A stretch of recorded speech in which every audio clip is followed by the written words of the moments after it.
শিক্ষার্থীরা সবাই কেমন আছো? আশা করি সবাই ভালো আছো। নতুন কারিকুলাম ও শিক্ষাক্রম সেপ্টেম্বরে কি বাতিল? বিস্তারিত। কিছুক্ষণ আগে আমরা একটা আপডেট পেয়েছি, সেটিতে বলা হয়েছে শিক্ষা উপদেষ্টা বলেছেন সেপ্টেম্বরের মধ্যে তোমাদের নতুন কারিকুলামটা বাতিল কার্যকর হবে। তোমাদের প্রথমে বলে দিই, এই আপডেটটি 100% সঠিক সেটি আমি বলতে পারবো না।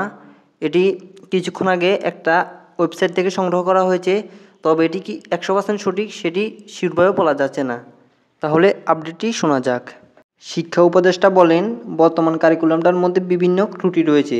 প্রথমে ত্রুটিগুলো সংশোধন করা হবে এবং ধীরে ধীরে মূল্যায়ন পদ্ধতির নিয়মগুলো পরিবর্তন করা হবে এবং সেপ্টেম্বরের মধ্যে আমরা এই নতুন কারিকুলামটা ও শিক্ষাক্রম পরিবর্তনে সক্ষম হব। সুতরাং এই আপডেটটিতে বলা হয়েছে সেপ্টেম্বরের মধ্যে বর্তমান কারিকুলামটা পরিবর্তন করা হবে। অতএব এই তথ্যটি কতটা সত্য সেটি শিওরভাবে বলা যাচ্ছে না, তবে এটি সত্য হওয়ার সম্ভাবনাই মোটামুটি বেশি। তাহলে আজকের ভিডিওটি ছিল এটুকু। সবাই এ ধরনের শিক্ষণীয় আপডেট পেতে চ্যানেলটি সাবস্ক্রাইব করে রাখো।